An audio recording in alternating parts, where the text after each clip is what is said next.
everyone, I am back with a new video, and this is a tutorial on how to draw hair.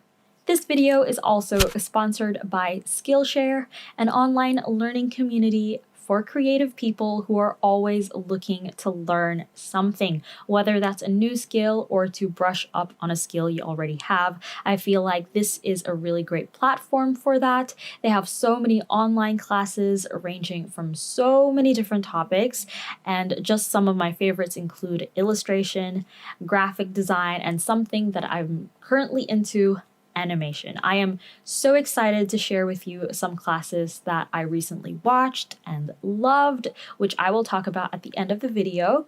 I will also recommend some classes that you can watch along with this tutorial to help you draw hair, so stay tuned for that. And because this video is sponsored by Skillshare, I have a special link in the description box below that will give the first 1,000 people to sign up using that link 2 months free of their premium membership. So a premium membership gives you unlimited access to all of their classes in the platform, which is normally valued at less than $10 a month if you pay annually. So 2 months of free unlimited content is a really good deal. So I highly recommend that you check them out and you join using that link if you haven't already. In order to draw hair, we first need to have a head, which I've already drawn, and if you want to learn how to draw the head and its facial features, I have a video for that. I also added the neck and shoulders for this demonstration. The first thing to determine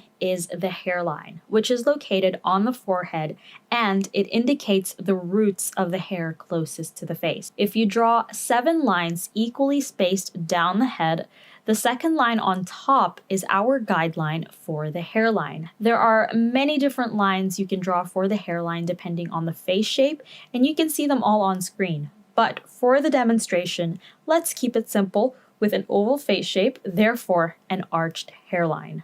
Next is to determine if there is a partition on the hair. As we know, hair can be parted on the left, center, or right side of the head. Therefore, the guideline we will use is a line located on the top of the head, and we can change the position depending on where the partition is located.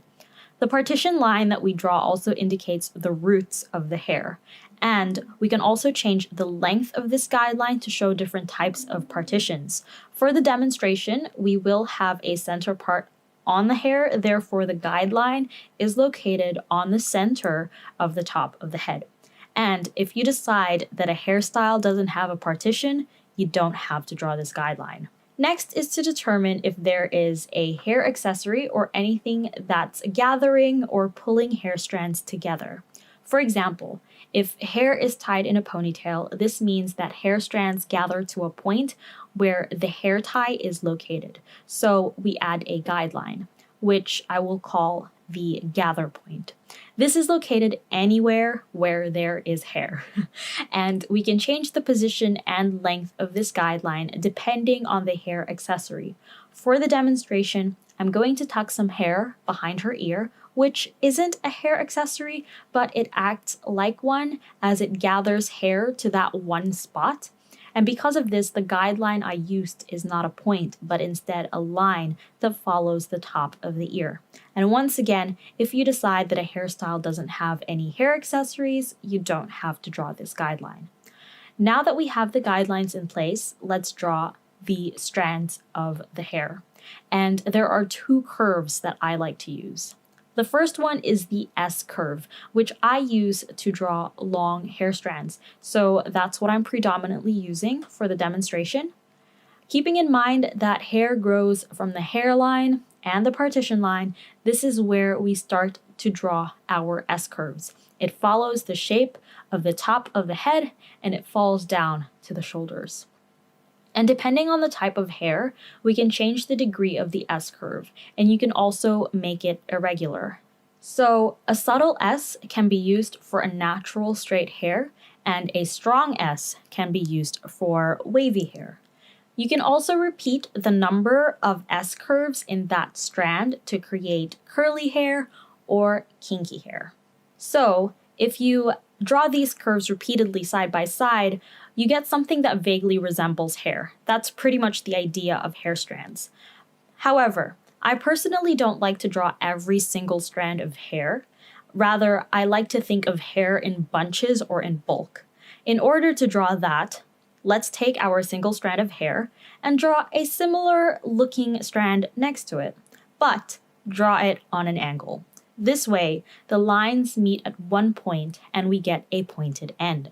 Another way is to draw the letter S starting from the top tip of the strand and making sure they meet again at the bottom tip.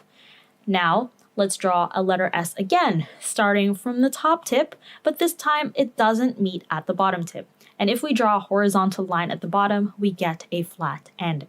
Basically, we've just done 4 different ways to draw bunched up strands of hair. And that's what I'm using for the demonstration. To give it a layered look, some hair strands are shorter than others. I also make sure to vary the S-curves that I draw so it looks a bit natural.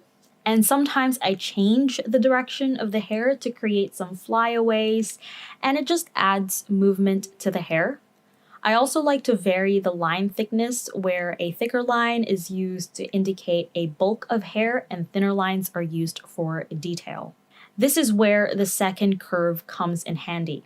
This is the C curve, which I use to draw short hair strands as well as details for the hair. Similar to the S curve, we can once again change the degree of the curve so it almost looks like a straight line, and you can make it as irregular as you want, depending on which part of the hair you're drawing. For the details of the hair, because the hair isn't as wavy, the curve I'm using is a very subtle curve. I will also be using this for the part of the hair coming down from the partition line to the ear, where I've drawn a gather line. As you can see, the hair starts from the partition line and every single strand meets at the gather line. The idea behind this is that the hair is being pulled from the root to behind the ear, and the hair falls back down to the neck and the shoulders. I then continue to draw the rest of the hair, as well as add some details that I feel are necessary, but that pretty much explains the foundations of hair. You can use these guidelines and curves to create a variety of hair types and styles, allowing you to experiment and use this as a starting point to stylize and create different characters. As you can see on screen, the guidelines can move around and change to your discretion. You can create short hair, long hair, hair that's tied up, or hair that's kept down, braids and updos. The basics are there. And now it's up to you on what you want to create with it. And as I mentioned before, I've included some resources from Skillshare down below, which I believe are really helpful when drawing hair. I really liked Hairstyles 101, Draw and Color Hair for Character Design by Maria Leah Malandrino. I think that would be a great follow-up video to this, as she talks about how to draw hair for different characters and personalities. This one isn't hair related, but I absolutely loved the animation classes by Libby Vanderploeg and Manon Luart. I'm not sure if I'm saying their names correctly, but they both inspired me to improve my animation skills, which I've applied onto this video, and I hope that you guys appreciate the little animations I did to help aid my tutorial. I will link all of the classes down below, so I highly recommend that you check them out.